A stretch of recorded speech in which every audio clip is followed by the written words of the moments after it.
Everything from why specific matches never happened, the reason behind an icon's entrance sometimes feeling like it didn't want to end, and why pretty much every WWE star does not look down a certain camera are all things that viewers were left to merely speculate on. Until now. It may have taken years, many in some cases, but some rather interesting answers were finally given in the end. So I'm Gareth, this is What Culture Wrestling, and here are 10 wrestling answers given years later. Number 10, why Todd Grisham said it's Christian like that. Unquestionably one of the most deflating returns in wrestling history. Christian's WWE comeback in 2009 was utterly surreal, wasn't it? The TLC icon left the company 4 years earlier, heading off to TNA. He'd enjoyed one of the most impressive and acclaimed spells of his career over there, but eventually decided it was time to come back to the world of sports entertainment. Rather than the commentators losing their damn minds at the sight of the comeback captain though, you know, like they typically do in their quest to create a capital M moment, Todd Grisham delivered one of the most pathetic reactions of all time.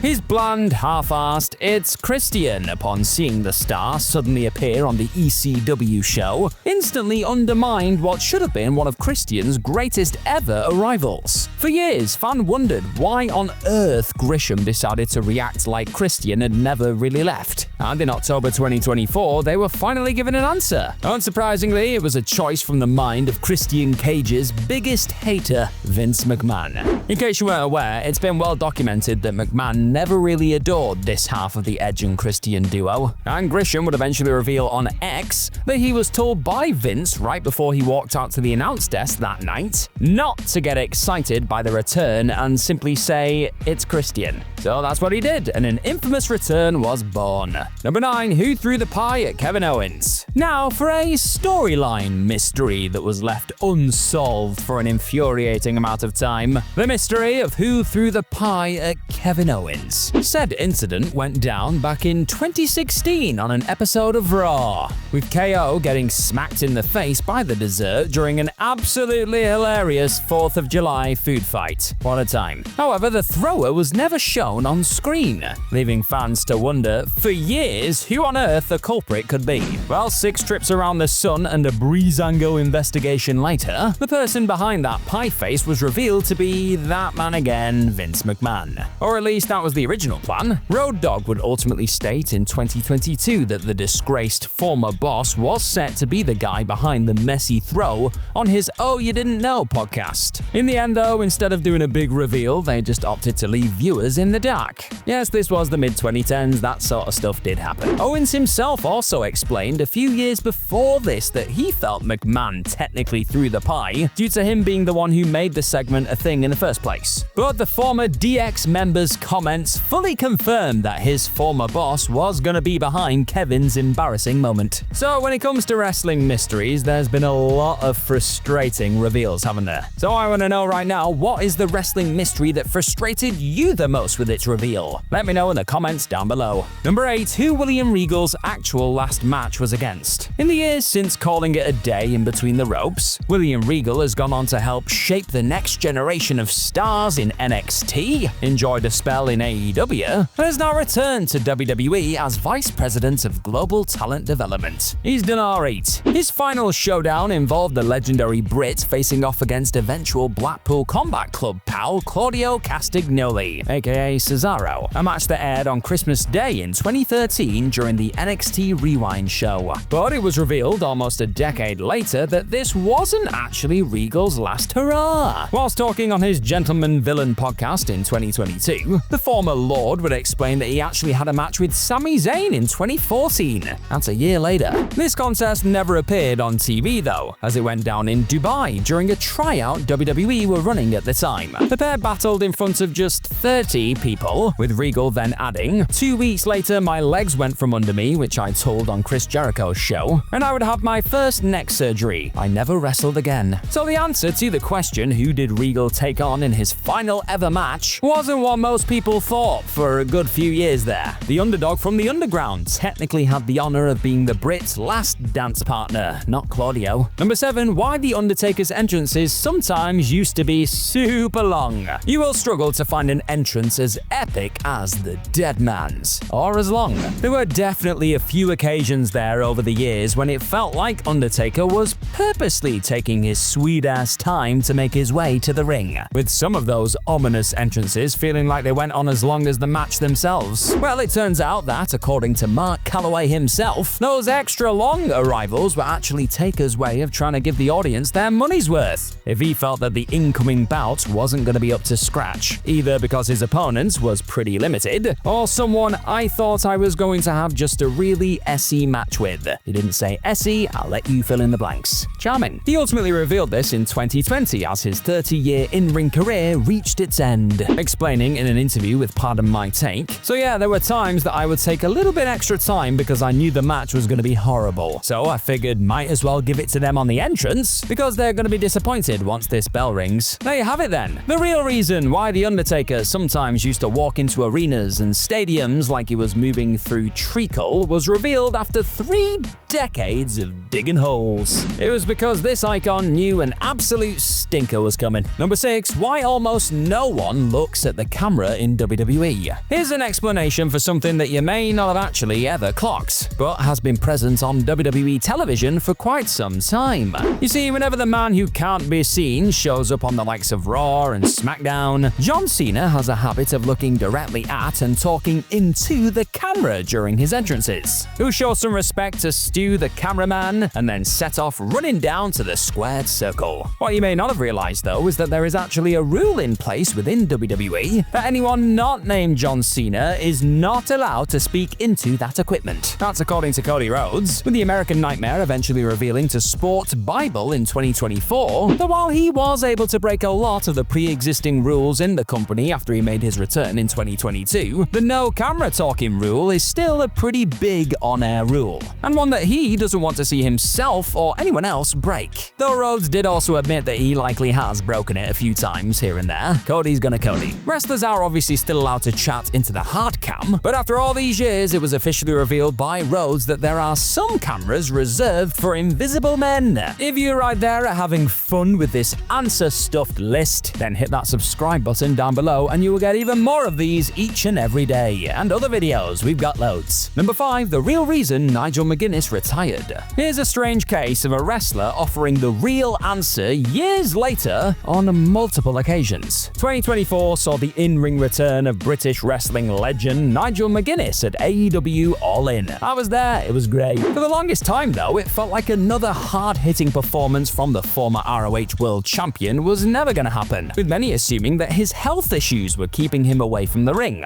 But after that aforementioned casino gauntlet appearance inside of Wembley Stadium, McGinness finally set the record straight again. Speaking to TV Insider in 2024, the AEW commentator stated that the actual reason he stopped wrestling 13 years earlier was not because of concussions or hepatitis B. McGinness contracted the latter during his time in TNA. It was due to the fact he couldn't make a living as a wrestler anymore, in his words. AEW wasn't a thing, WWE didn't want to sign him due to an arm injury despite it being fully healed. He couldn't wrestle the ROH style anymore or make enough money there to even cover his health insurance, and he didn't want to return to TNA. So he simply stopped wrestling and eventually turned his attention to commentating instead. He actually explained that WWE not offering him a wrestler contract was the reason he retired a couple of years after said retirement too. But folks still continue to believe he didn't wrestle due to the aforementioned medical issues. The truth is though, as McGinness put it himself, and even noted in 2018 on Twitter, he was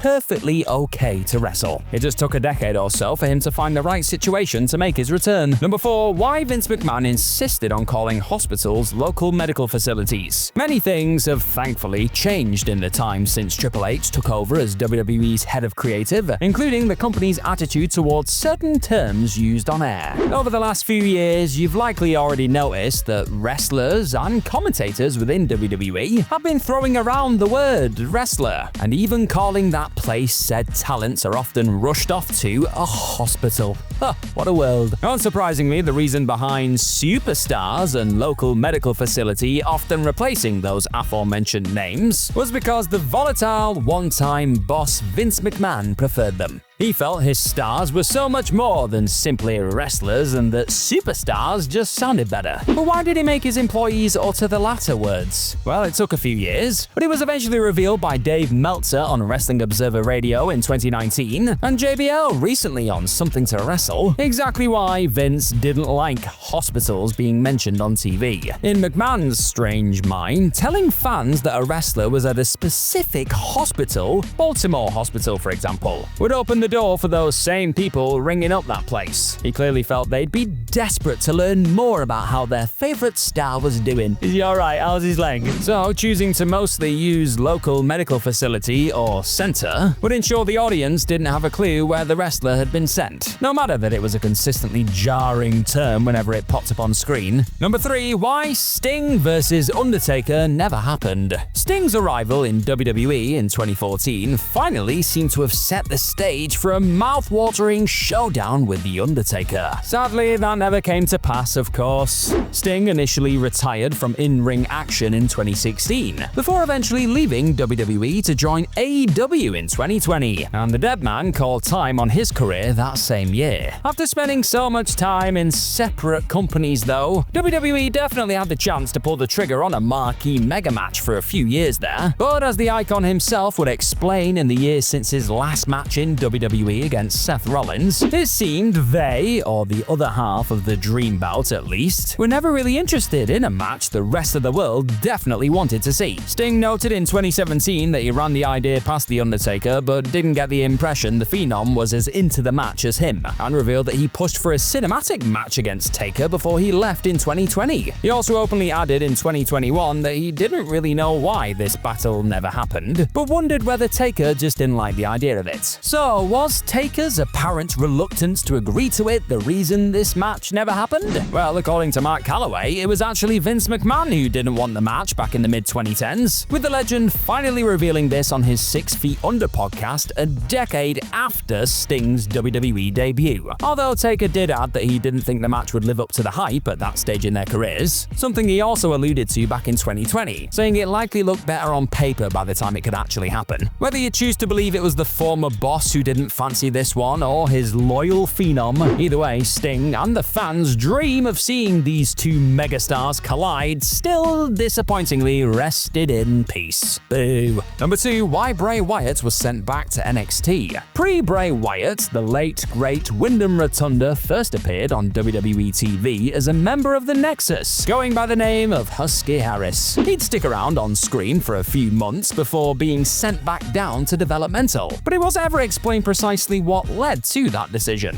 Within WWE's walls, though, there was actually a rumor that the eventual WWE champion was taken off main roster TV because of an incident involving John Cena. Many years on from that demotion, former Baron Corbin Tom Pestock told Chris Van Vliet recently that Rotunda accidentally poked the face that runs the place in the eye during a match, with this then pissing off Vince McMahon and Cena and resulting in the newcomer being thrown back to NXT for a few years. There's also a cool story out there about Rotunda apparently telling Vince "I'll be back" after he was literally booted off TV by Randy Orton. Now, the Cena eye poke drama may only be a rumor, but it's one that Pestock confidently stated he felt was 100% true, and it was that story which led to him being quite terrified when he accidentally did the same thing to Super Cena a few years later. Cena apparently lost his cool and unleashed many an expletive after being poked by a then Corbin in a 2016 bout. The former Mr. Money in the Bank even admitted he was on the verge of tears at the thought of getting the Bray treatment for his actions. One stiff receipt later though, Cena let Corbin know backstage that they were cool, it was fine. However, for a minute there, Cena couldn't see Corbin. But yeah, all these years later, we finally know why Bray Wyatt ended up back in NXT. Apparently anyway. Number 1, how did Triple H react to the Cody Rhodes throne smash when it happened? The powerful visual of Cody Rhodes destroying a throne with a sledgehammer, of course, just like the one a certain game would typically sit on, the throne, not the hammer, left many wondering whether the AEW EVP and Triple H would be on good terms when the former finally returned to WWE. As the last few years have shown, the two are more than fine, working together to create magic on screen and millions of dollars off it. Still, in the moment, surely the current head of creative had some sort of reaction to Cody's Double or Nothing 2019 shot at the King of Kings, and react he did, but perhaps not in the way you would expect. Speaking 5 years after that throne smashing, Triple H told Alan and Carly that he laughed about the entrance at the time, and even went as far as to admit that he'd have probably done the same thing if he were in Rhodes' position. Trips evidently saw the funny side of Rhodes' cheeky dig at his eventual boss back then, but it's not clear what his response to that golden shovel moment was.